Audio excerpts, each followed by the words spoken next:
കഥയെ ആരംഭിക്കുന്നത് Steve Mikaelson എന്നു പേരുള്ള വ്യക്തിയെ പരിചയപ്പെടുത്തിക്കൊണ്ടാണ്.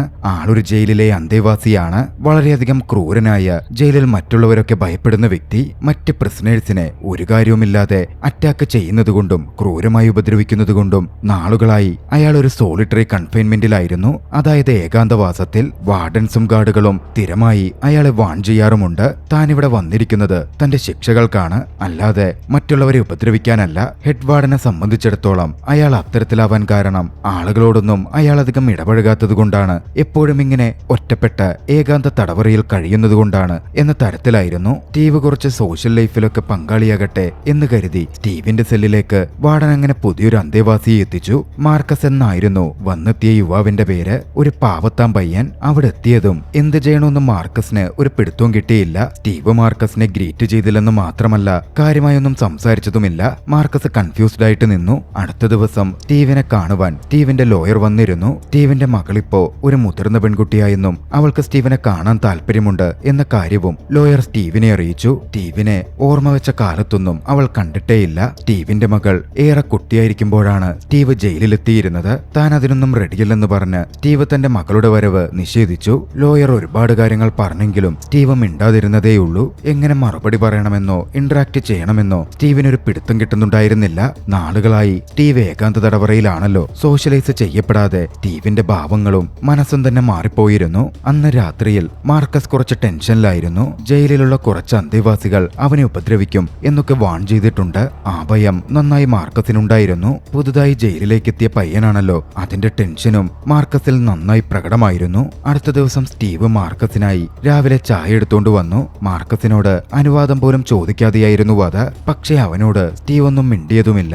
മാർക്കസ് ആ കപ്പെടുത്തു. സ്റ്റീവിന്റെ ഈ വിചിത്രമായ പെരുമാറ്റം മാർക്കസിനെയും കൺഫ്യൂസ് ചെയ്യിക്കുന്നുണ്ടായിരുന്നു. ലഞ്ച് ടൈമിൽ സ്റ്റീവ് ഓരോ കാര്യങ്ങൾ ചെയ്തുകൊണ്ടിരിക്കുകയായിരുന്നു. അപ്പോഴാണ് സെല്ലിലേക്ക് ജയിലിലെ മറ്റ് രണ്ട് അന്തേവാസികൾ കയറി വരുന്നത്. മാർക്കസിനെ ലക്ഷ്യമാക്കിയായിരുന്നു അവരുടെ വരവ്. സംഭവം എന്തെന്നാൽ, വന്ന ആ ഗ്യാങ് മെമ്പേഴ്സിന്റെ ലീഡറിന് മാർക്കസിന്റെ ഏതോ ബന്ധു കുറച്ച് പണം കൊടുക്കാനുണ്ട്. അതിന്റെ പേരിൽ മാർക്കസിനെ വിരട്ടാനായിരുന്നു അവരുടെ വരവ്. പുറത്തുള്ള ബന്ധു പണം കൊടുത്തില്ലെങ്കിൽ മാർക്കസിന് ജയിലിൽ ക്രൂരതകൾ അനുഭവിക്കേണ്ടി വരും എന്നവർ ഭീഷണിപ്പെടുത്തി. ഇതേസമയം സ്റ്റീവിന് സെല്ലിലെത്തി പ്രശ്നമുണ്ടാക്കാൻ നിന്ന ആ രണ്ട് അന്തേവാസികളുടെ പെരുമാറ്റത്തിൽ വലിയ ദേഷ്യം തന്നെ വന്നിരുന്നു. സ്റ്റീവ് അവരോട് കലഹിച്ച് അവരെ സെല്ലിൽ നിന്ന് പുറത്താക്കി. വൈകാതെ സ്റ്റീവിന് ജയിലിലെ പഴയ അന്തേവാസിയായ ഫ്രാങ്കിൽ നിന്നും ഒരു വിസിറ്റ് ഉണ്ടായി. സ്റ്റീവിനടുക്കൽ നിന്ന് നിയമവിരുദ്ധമായ കുറച്ച് സാധനം മേടിക്കാനെത്തിയതായിരുന്നു ഫ്രാങ്ക്. നിന്റെ സെൽമേറ്റായ മാർക്കസ് അപകടത്തിലാണെന്നും അവനെ വാൺ ചെയ്ത ആ ഗ്യാങ് മെമ്പേഴ്സില്ലേ, അവരവനെ ആക്രമിക്കാൻ സാധ്യതയുണ്ട് എന്നും ഫ്രാങ്ക് സ്റ്റീവിനോട് പറഞ്ഞു. പക്ഷേ സ്റ്റീവ് അതൊന്നും ഗൗനിച്ചതേയില്ല. പ്രശ്നമൊന്നുമില്ലാതെ ജയിലിൽ തന്റെ കാര്യം മാത്രം നോക്കി ജീവിക്കണം എന്നതായിരുന്നു സ്റ്റീവിന്റെ ഒരു നിലപാട്. തന്നെ ബോധർ ചെയ്യുന്ന എന്തിനേയും ഏതൊരു കാര്യത്തിനെയും ഇല്ലാതാക്കുവാനും സ്റ്റീവിന് മടിയുണ്ടായിരുന്നില്ല. പിറ്റേന്ന് പുലർച്ചെ വാർഡൻ വിളിച്ചുണർത്തിയപ്പോ മാർക്കസ് ഞെട്ടിയായിരുന്നു ഉണർന്നത്. സ്റ്റീവ് അത് ശ്രദ്ധിച്ചിരുന്നു. ഇങ്ങനെ പോയാൽ 2 കൊല്ലം പോലും മാർക്കസ് ജയിലിൽ അതിജീവിക്കില്ല എന്ന് സ്റ്റീവിന് തോന്നി. സ്റ്റീവ് അന്ന് മാർക്കസിനോട് സംസാരിച്ചു. ജയിലിൽ അതിജീവിക്കണമെങ്കിൽ ഒന്നുകിൽ വളരെ മികച്ച, മറ്റുള്ളവർ മാതൃകയാക്കുന്ന ഒരു മനുഷ്യനാകണം, അല്ലെങ്കിൽ തന്നെ പോലെ ക്രൂരനാവണം. സ്റ്റീവിനെ സംബന്ധിച്ചിടത്തോളം ജയിലിൽ 2 തരത്തിലുള്ള ഇൻമേറ്റ്സ് ആണുള്ളത്. ചിലർ വളരെ നല്ല ഇൻമേറ്റ്സ് ആയി മാതൃകാപരമായി പ്രവർത്തിക്കും. അവരുടെ ശിക്ഷാ കാലാവധി കുറഞ്ഞു കിട്ടി അവർ പുറത്തു പോകും. മറ്റു ചിലർ തന്നെ പോലാണ്, വളരെ ക്രൂരന്മാരായിരിക്കും. അവരുടെ ശിക്ഷാ കാലാവധി നീണ്ട് അവരൊരിക്കലും ജയിൽ വിട്ട് പുറത്തു പോവാനേ ആഗ്രഹിക്കുന്നുണ്ടാവില്ല. പിന്നാലെ സ്റ്റീവ് മാർക്കസിന് തങ്ങളുടെ സെല്ലിൽ പാലിക്കേണ്ട മര്യാദകളും റൂൾസും എന്താണ് എന്ന് വിശദീകരിച്ച് പറഞ്ഞുകൊടുത്തു. ഇരുവരുടെയും പ്രൈവസിയെ നല്ല രീതിയിൽ റെസ്പെക്ട് ചെയ്യണം എന്നതാണ് ആദ്യത്തെ റൂൾ. എന്തെങ്കിലും കാര്യത്തിന് മാർക്കസ് തനിക്കെതിരെ തിരിഞ്ഞാൽ അവനെ അടിച്ചിടാൻ താൻ മടിക്കില്ല എന്നും സ്റ്റീവ് വ്യക്തമാക്കി. അന്ന് രാത്രിയിൽ മാർക്കസിന് മലവിസർജനം ചെയ്യണം എന്നുണ്ടായിരുന്നു. പക്ഷേ ടോയ്ലറ്റിൽ പോവാൻ മാർക്കസ് ഭയപ്പെട്ടു നിന്നു. കാരണം അതും ഒരു റൂളായിരുന്നു. സ്റ്റീവ് പ്രത്യേകം പറഞ്ഞിരുന്നു, താൻ സെല്ലിലുള്ളപ്പോൾ ടോയ്ലറ്റിൽ പോയി കാര്യങ്ങൾ നടത്താതിരിക്കുകയെന്ന്. താൻ പുറത്തു പോകുമ്പോൾ അത് ചെയ്യുക. പക്ഷേ രാത്രിയിൽ എത്ര പിടിച്ചു നിർത്തിയിട്ടും മാർക്കസിന് പറ്റുന്നുണ്ടായിരുന്നില്ല. ഉറങ്ങുകയായിരുന്ന സ്റ്റീവിനെ ഉണർത്താതെ മാർക്കസ് ടോയ്ലറ്റിൽ പോയി ശബ്ദമൊന്നും ഇല്ലാത്ത തരത്തിൽ കാര്യം സാധിക്കാൻ ശ്രമിച്ചു. പക്ഷേ സ്മെല്ല് കാരണം മാർക്കസ് ഉറക്കത്തിൽ നിന്ന് ഞെട്ടി ഉണരുകയാണ്. എഴുന്നേറ്റ് വന്നതും ദേഷ്യം വന്ന സ്റ്റീവ് ആകട്ടെ ടോയ്ലറ്റിലേക്ക് കടന്നു ചെന്ന് മാർക്കസിനെ തല്ലി താഴെയിട്ടു. സ്റ്റീവിനെ സംബന്ധിച്ചിടത്തോളം അത്തരത്തിൽ മറ്റൊരാൾ സെല്ലിലുള്ളപ്പോൾ പ്രവർത്തിക്കുന്നത് ഇംപൊളൈറ്റ് ആയിട്ടുള്ള കാര്യമായിരുന്നു. 2 ദിവസം കഴിഞ്ഞ് അവരുടെ സെല്ലിലേക്ക് ഗാർഡുകൾ വന്നു. സ്റ്റീവ് മാർക്കസിനെ വിരട്ടിയ ഗ്യാങ്സ്റ്ററിന്റെ മൂക്ക് തല്ലി തകർത്തു എന്ന് പറഞ്ഞ് സ്റ്റീവിനെ ബന്ദിയാക്കാനും കുറ്റം ആരോപിക്കാനും ശ്രമിച്ചു. പക്ഷേ സ്റ്റീവ് ആകട്ടെ താനത് ചെയ്തിട്ടില്ല ചെയ്തിട്ടില്ലെന്നായിരുന്നു പറഞ്ഞത്. അതോടെ മാർക്കസിനെ വിളിച്ച് മാർക്കസിനോട് ടെസ്റ്റിമണി നൽകുവാൻ ഗാർഡ് ആവശ്യപ്പെട്ടു. സ്റ്റീവ് അത് ചെയ്തത് മാർക്കസും കണ്ടിരുന്നതാണ്. പക്ഷേ സ്റ്റീവിനോട് തനിക്ക് വേണ്ടി അത്തരത്തിൽ ചെയ്തതുകൊണ്ട് കടപ്പാടുണ്ടായിരുന്ന മാർക്കസ് സ്റ്റീവ് അത് ചെയ്തിട്ടില്ലെന്ന് പറഞ്ഞു. ഗാർഡ്സിന് അത് കേട്ട് വലിയ ദേഷ്യം വന്നിരുന്നു. ഗാർഡ്സ് മാർക്കസിനെ അതിന്റെ പേരിൽ ഏകാന്ത തടവറയിലേക്ക് മാറ്റി. അധികം വൈകാതെ സ്റ്റീവിനെ കാണാൻ സ്റ്റീവിന്റെ ലോയർ വീണ്ടും എത്തി. അവർ സ്റ്റീവിനോട് സംസാരിച്ചു. ഇങ്ങനെ പോയാൽ കാര്യങ്ങൾ ശരിയാവില്ല. സെല്ലിൽ തുടർച്ചയായി സ്റ്റീവ് പ്രശ്നമുണ്ടാക്കുകയാണ്. ഓരോ ഘട്ടത്തിലും കോടതി സ്റ്റീവിന്റെ ശിക്ഷാ കാലാവധി കൂട്ടിക്കൊണ്ടേ പോവുകയാണ്. ഇങ്ങനെ തുടർന്നാൽ എനിക്ക് സ്റ്റീവിനെ സഹായിക്കാൻ സാധിക്കില്ല.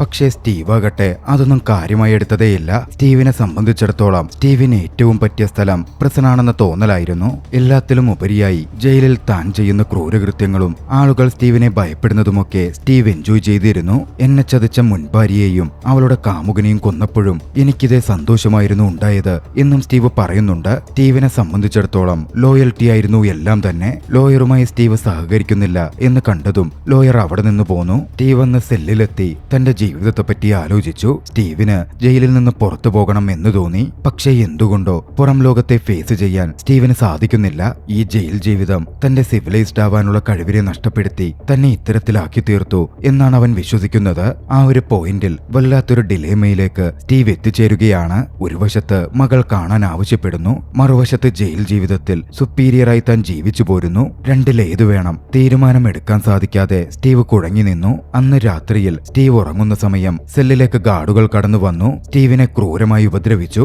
തെളിയിക്കപ്പെട്ടില്ലെങ്കിലും സ്റ്റീവ് ചെയ്ത പ്രവൃത്തിക്കുള്ള ശിക്ഷാ നടപടി എന്ന രീതിയിലായിരുന്നു അത്. ഏകാന്ത തടവറയിലെ കുറച്ചുനാളത്തെ ജീവിതം കഴിഞ്ഞതും മാർക്കസ് വീണ്ടും സ്റ്റീവിന്റെ സെല്ലിലേക്ക് എത്തി. അന്ന് വന്ന മാർക്കസ് സ്റ്റീവിനോട് തന്നെ വിരട്ടിയവരിൽ നിന്ന് തന്നെ പ്രൊട്ടക്ട് ചെയ്തതിന് നന്ദി പറഞ്ഞു. അന്നായിരുന്നു സ്റ്റീവിനെ കാണാൻ വീണ്ടും ലോയർ എത്തുന്നത്. ഇത്തവണ ലോയർ സ്റ്റീവിന്റെ മകളുടെ ഫോട്ടോ കൊണ്ടുവന്നിരുന്നു. അവരത് സ്റ്റീവിന്റെ മുമ്പിലേക്ക് വെച്ചു. സ്റ്റീവ് പക്ഷേ മകളുടെ ഫോട്ടോ ഉള്ള കവർ തുറന്നു നോക്കി ഫോട്ടോ നോക്കുവാൻ പോലും കൂട്ടാക്കിയില്ല. സ്റ്റീവിനെ സംബന്ധിച്ചിടത്തോളം മകളുടെ ഫോട്ടോ കാണുവാനോ മകളെ മീറ്റ് ചെയ്യാനോ താൻ യോഗ്യനല്ല എന്ന തോന്നലായിരുന്നു. താൻ ഒരിക്കലും അവൾക്ക് നല്ലൊരു അച്ഛൻ ഫിഗറും ആയിരിക്കില്ല എന്നും സ്റ്റീവ് വ്യക്തമാക്കി. എന്റെ മകൾക്കും കൊലപാതകിയായ ഒരു അച്ഛനുണ്ടാവുക എന്നത് നാണക്കേടായിരിക്കുമെന്നും പ്രത്യേകിച്ചും അവളുടെ അമ്മയെ കൊന്നയാൾ എന്നത് അവൾക്ക് ചിലപ്പോൾ അംഗീകരിക്കാൻ പറ്റാത്ത കാര്യമായിരിക്കും എന്നും സ്റ്റീവ് പറയുന്നുണ്ടായിരുന്നു. അടുത്ത ദിവസം പതിവ് പോലെ സ്റ്റീവ് ഫ്രാങ്കിനൊപ്പം ജയിലിനകത്ത് കുറച്ച് മയക്കുമരുന്ന് വ്യാപാരങ്ങൾ നടത്തി. മറുവശത്ത് മാർക്കസും ജയിലിലെ തന്റെ ആൾക്കാർക്കിടയിൽ അത് ചെയ്യുന്നുണ്ടായിരുന്നു.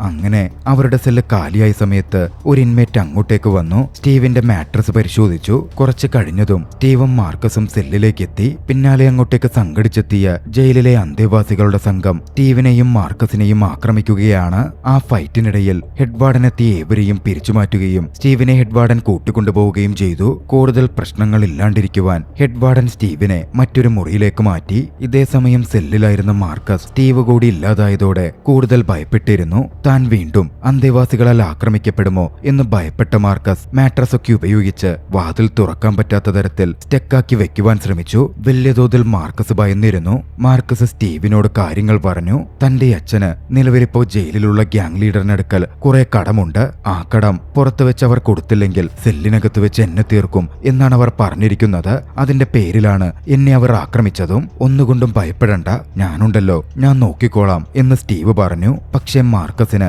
അപ്പോഴും പറ്റുന്നുണ്ടായിരുന്നില്ല. ഭയം വല്ലാതെ പിടികൂടിയ മാർക്കസ് ആ ഒരു നിമിഷത്തിൽ ആത്മഹത്യ ചെയ്യാൻ പോലും ശ്രമിച്ചു. കൃത്യസമയത്ത് സ്റ്റീവ് അകത്തേക്ക് ഇടിച്ചു കയറി. മാർക്കസിനെ സ്റ്റീവ് രക്ഷപ്പെടുത്തി. പിന്നീട് അങ്ങോട്ടേക്ക് സ്റ്റീവ് മാർക്കസിനെ പ്രൊട്ടക്ട് ചെയ്യാൻ ആരംഭിച്ചു. പതിയെ പതിയാണെങ്കിലും സ്റ്റീവിന്റെ ക്രൂരമായ സ്വഭാവത്തിൽ ചെറിയ മാറ്റങ്ങൾ വരുന്നുണ്ടായിരുന്നു. ഒരു ദിവസം സ്റ്റീവ് ഗ്യാങ് ലീഡർ വിൽസനെ തന്റെ സെല്ലിലേക്ക് വിളിച്ചു വരുത്തി. മാർക്കസിനെ ഉപദ്രവിക്കരുതെന്നും അവനെ വെറുതെ വിട്ടേക്കാനും സ്റ്റീവ് വിൽസനോട് ആവശ്യപ്പെട്ടു. പക്ഷേ മാർക്കസ് തന്റെ ആളുകൾക്കെതിരെ കൈയുയർത്താൻ ധൈര്യം കാണിച്ചുവെന്നും അതുകൊണ്ടിനി അവനെ വെറുതെ വിടാൻ പറ്റില്ല എന്നുമായിരുന്നു വിൽസൺ പറഞ്ഞത്. അത് കേട്ടതും സ്റ്റീവ് വല്ലാതെ ഇറിറ്റേറ്റഡ് ആയിരുന്നു. വിൽസനെ സ്റ്റീവ് കടന്നാക്രമിച്ചു. അടുത്ത ദിവസം ഫ്രാങ്കുമായി സംസാരിക്കുമ്പോൾ ഫ്രാങ്ക് സ്റ്റീവിനോട് ആ ചോദ്യം ചോദിച്ചു. ഇതുവരെ സ്റ്റീവ് അത്തരത്തിൽ പ്രവർത്തിച്ച് ഫ്രാങ്ക് കണ്ടിട്ടുണ്ടായിരുന്നില്ല. എന്തിനാണ് നീ മാർക്കസിനെ പ്രൊട്ടക്ട് ചെയ്യാൻ ശ്രമിക്കുന്നത് എന്നായിരുന്നു ഫ്രാങ്കിന്റെ ചോദ്യം. അവനും എന്നെപ്പോലെ ആയിത്തീരാതിരിക്കാനാണ് എന്ന് സ്റ്റീവ് എന്ന് മറുപടി പറഞ്ഞു. ജയിലിലെ ക്രൂവൽറ്റിയിൽ നിന്ന് മാർക്കസിനെ സ്റ്റീവിനെ സംരക്ഷിക്കണമായിരുന്നു. പക്ഷേ ഇനിയിപ്പോ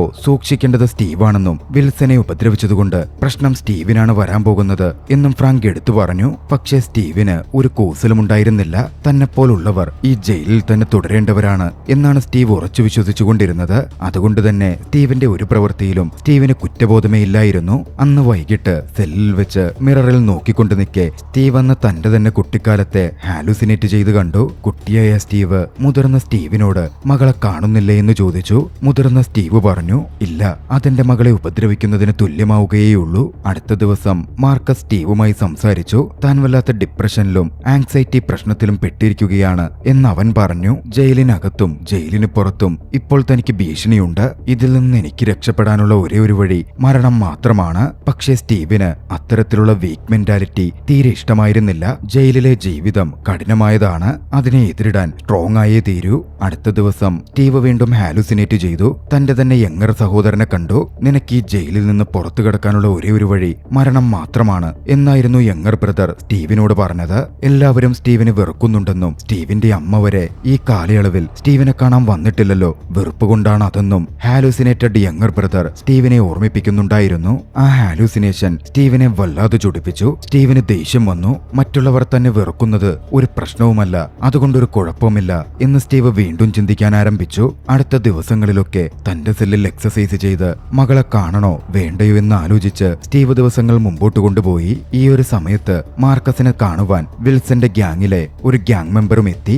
എത്രയും വേഗം കടം തിരിച്ചടച്ചില്ലെങ്കിൽ മാർക്കസ് ഉപദ്രവിക്കപ്പെടും എന്നയാൾ മാർക്കസിനെ ഭീഷണിപ്പെടുത്തി. തനിക്ക് സാധിക്കില്ല എന്നായിരുന്നു മാർക്കസ് പറഞ്ഞത്. എനിക്ക് അനുസരണശീലം മാത്രമേ ഉള്ളൂ എന്ന് പറഞ്ഞ അയാൾ മാർക്കസിനെ ആക്രമിക്കാൻ തയ്യാറെടുത്തു നിന്നു. കിട്ടിയ അവസരത്തിൽ മാർക്കസ് അയാളെ തിരികെ ആക്രമിച്ചു. മാർക്കസിൽ നിന്ന് അയാൾക്ക് സാരമായ പരിക്കേറ്റിരുന്നു. അടുത്ത ദിവസം മാർക്കസ് ബെഡ് സെറ്റ് ചെയ്യുമ്പോൾ സ്റ്റീവ് മാർക്കസിനോട് സംസാരിച്ചു. ഇന്നലെ നിന്നെ വിരട്ടിയ ഗ്യാങ് മെമ്പറെ നീ വകവരുത്തിയിരുന്നെങ്കിൽ അതായിരുന്നു കുറച്ചുകൂടി നല്ലത് എന്ന് സ്റ്റീവ് പറഞ്ഞു. നിലവിലിപ്പോ എല്ലാ ഗ്യാങ് മെമ്പേഴ്സും മാർക്കസിനെ ആക്രമിച്ച് കൊലപ്പെടുത്താൻ തയ്യാറെടുത്തു നിൽക്കുകയാണ്. ഇനി നിനക്ക് കാര്യങ്ങൾ കൂടുതൽ ഡിഫിക്കൽട്ടായി മാറും. മാർക്കസ് ആകെ പ്രതിസന്ധിയിലായിരുന്നു. കാര്യങ്ങൾ വഷളാക്കുന്നതിലും നല്ലത് എന്റെ ഫാമിലിക്ക് ഒരു ബേർഡൻ ആവുന്നതിലും നല്ലത് താൻ മരിക്കുന്നതാണ് എന്ന് മാർക്കസ് വീണ്ടും പറഞ്ഞു.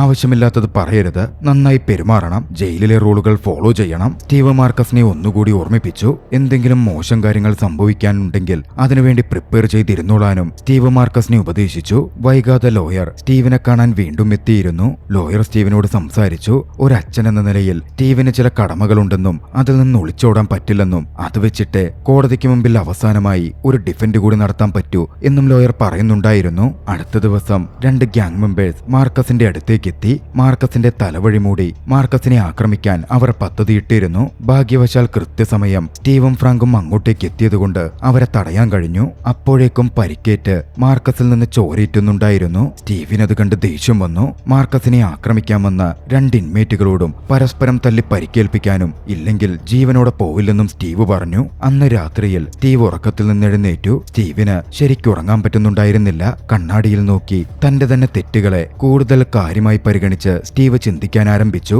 അടുത്ത ദിവസം സ്റ്റീവ് വീണ്ടും ലോയറെ കണ്ടു. വിചാരണയിൽ അദ്ദേഹത്തിന്റെ മകൾ പങ്കെടുക്കുമെന്ന് പറഞ്ഞു. തനിക്ക് ആകപ്പാടെ താൻ കുറ്റക്കാരനാണ് എന്നത് എഴുതി കിട്ടിയാൽ മാത്രം മതി എന്നായിരുന്നു സ്റ്റീവ് പറഞ്ഞത്. തിരികെ സെല്ലിലെത്തിയ സ്റ്റീവ് കണ്ടത് മാർക്കസ് മയക്കുമരുന്ന് ഉപയോഗിക്കുന്നതായിരുന്നു. മാർക്കസിന്റെ കാര്യത്തിൽ കൂടുതൽ കെയർ ഉണ്ടായിരുന്ന സ്റ്റീവ് പറഞ്ഞു, നീ ഇത്തരത്തിലുള്ള കാര്യങ്ങൾ ഉപേക്ഷിക്കണം. നല്ല രീതിയിൽ മുമ്പോട്ട് പോയാൽ നിനക്കൊരു ത്രട്ടുമുണ്ടാവില്ല. പക്ഷേ വാർഡൻ തന്റെ കാര്യങ്ങൾ നോക്കുന്നുണ്ടെന്നും താൻ സുരക്ഷിതനാണ് എന്നുമായിരുന്നു മാർക്കസിന്റെ മറുപടി. അതിലൊന്നും ഒരു കാര്യവുമില്ലെന്നും നീ ഈ മയക്കുമരുന്ന് ഉപയോഗിക്കുന്നത് ഗാർഡുകൾ കൈയോടെ പിടിച്ചാൽ പിന്നെ ഒരിക്കലും നിനക്ക് ജയിലിൽ നിന്ന് പുറത്തു പോവാനേ പറ്റില്ല എന്നും സ്റ്റീവ് അവനോട് വാൺ ചെയ്തു. സ്റ്റീവിന്റെ ഈ പറച്ചിലൊന്നും മാർക്കസിന് അങ്ങ് ഇഷ്ടപ്പെട്ടില്ല.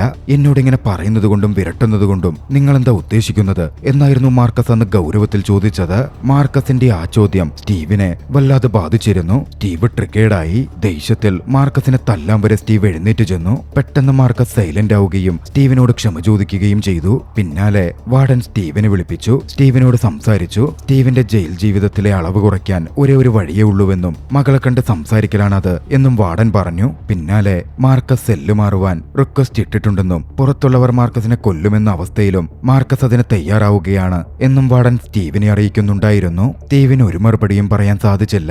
എന്തായാലും സ്റ്റീവിന്റെ മകൾ സ്റ്റീവിനെ കാണാനെത്തും എന്ന കാര്യം ഉറപ്പായി കഴിഞ്ഞിരുന്നു. തന്റെ മകളെ കാണുവാൻ സ്റ്റീവ് കാത്തിരിക്കാൻ തുടങ്ങി. അടുത്ത ദിവസം മാർക്കസ് സ്റ്റീവിന്റെ അടുത്തെത്തി. താൻ വൈകാതെ ഈ മുറിയിൽ നിന്ന് മാറും എന്ന് മാർക്കസ് സ്റ്റീവിനോട് പറഞ്ഞു. പുറത്തുള്ളവർ നിനക്കായി കാത്തിരിക്കുന്നുണ്ടെന്നും സൂക്ഷിക്കണം എന്നുമായിരുന്നു സ്റ്റീവ് അവനെ ഉപദേശിച്ചത്. തനിക്കിപ്പോൾ ഒരു പേടിയുമില്ലെന്നും ഏറ്റവും മോശം സിറ്റുവേഷനുകളിലൊക്കെ താനിപ്പോൾ ട്രെയിൻഡ് ആയ പോലായി എന്നുമായിരുന്നു മാർക്കസിന്റെ മറുപടി. സ്റ്റീവ് മകളെ കാണാൻ പോകുന്നുണ്ടോ എന്ന എന്ന് മാർക്കസ് ചോദിച്ചു. കാണുന്നുണ്ട് എന്നായിരുന്നു സ്റ്റീവിന്റെ മറുപടി. മകളെ കാണുന്നവരെ തന്റെ ജീവിതത്തിലെ തെറ്റുകൾ സ്റ്റീവ് ആലോചിച്ച് പരിശോധിച്ചുകൊണ്ടേയിരുന്നു. ഒടുവിൽ ആ ദിവസം എത്തി. സ്റ്റീവ് തന്റെ മകളെ കണ്ടു. പരസ്പരം സംസാരിക്കാതെ കുറച്ചു സമയം നിശബ്ദമായി അവർക്കിടയിൽ കടന്നുപോയി. സംസാരിക്കാൻ മകൾ ആവശ്യപ്പെട്ടപ്പോ സ്റ്റീവ് ചോദിച്ചു, എന്തിനാ നീ എന്നെ കാണണോന്ന് പറഞ്ഞേ? മാത്രമല്ല നീ എന്താ നിന്റെ മുത്തശ്ശിയുടെ ഒപ്പം വരാതിരുന്നത്? മുത്തശ്ശിക്കതിൽ താല്പര്യമുണ്ടായിരുന്നില്ല. അച്ഛനെ ഒറ്റയ്ക്ക് കാണണം എന്നതായിരുന്നു എന്റെ ആഗ്രഹം. ആദ്യമൊക്കെ അച്ഛനെ കാണാൻ താൻ ഭയപ്പെട്ടിരുന്നുവെന്നും പക്ഷെ പിന്നീട് ഒരു സാധാരണ മനുഷ്യൻ എന്ന രീതിയിൽ അച്ഛനെ താൻ കാണാൻ തുടങ്ങിയെന്നും അതുകൊണ്ടാണ് അച്ഛനെ വന്ന് കാണാൻ പറ്റുന്നത് എന്നും മകൾ വ്യക്തമാക്കി.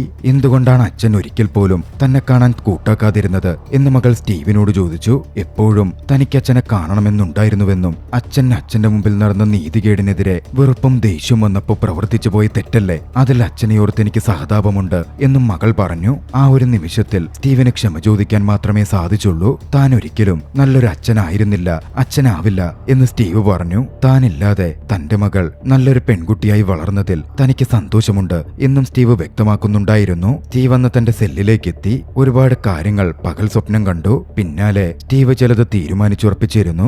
എഴുന്നേറ്റ സ്റ്റീവ് നേരെ മാർക്കസിന്റെ അടുത്തു ചെന്നു. മാർക്കസിനെ കഴുത്തറുത്തു കൊന്നു. ജയിൽ ജീവിതത്തിന്റെ ദുഷ്ടതകളിൽ നിന്നും മാർക്കസ് തന്നെ പോലെ ആവുന്നതിൽ നിന്നും അവനെ തടയുവാൻ മറ്റൊരു വഴിയും സ്റ്റീവ് മുമ്പിൽ കണ്ടിരുന്നില്ല. മരണം മാത്രമാണ് ഇതിൽ നിന്നുള്ള മുക്തിയെന്ന് സ്റ്റീവ് വിശ്വസിക്കാൻ ആരംഭിച്ചിരുന്നു. മാത്രമല്ല നന്നായി ഒരിക്കൽ പോലും പുറത്തു പോകണം എന്നും സ്റ്റീവിനുണ്ടായിരുന്നില്ല. മുന്നറിയിപ്പ് സിനിമയുടെ ക്ലൈമാക്സ് പോലെ കുറച്ചധികം ചോദ്യങ്ങൾ ഉയർത്തി ഉത്തരങ്ങൾ കഥയ്ക്കുള്ളിൽ നിന്ന് തന്നെ വായിച്ചെടുക്കാൻ ആവശ്യപ്പെട്ട് ചലച്ചിത്രം അവസാനിക്കുകയാണ്. രസകരമായ ഈ ചലച്ചിത്രം നിങ്ങൾക്കിഷ്ടമായെങ്കിൽ വീഡിയോ ലൈക്ക് ചെയ്യുക. അഭിപ്രായങ്ങളും നിർദ്ദേശങ്ങളും കമന്റുകളിൽ രേഖപ്പെടുത്തുക. കഴിയുമെങ്കിൽ ചാനൽ സബ്സ്ക്രൈബ് ചെയ്തും കൂട്ടുകാർക്ക് ഷെയർ ചെയ്തു കൊടുത്തും ഞങ്ങളെ സപ്പോർട്ട് ചെയ്യുക. അടുത്ത എപ്പിസോഡിൽ മറ്റൊരു മികച്ച ചലച്ചിത്രവുമായി നമുക്ക് കണ്ടുമുട്ടാം. അതുവരെ ബൈ.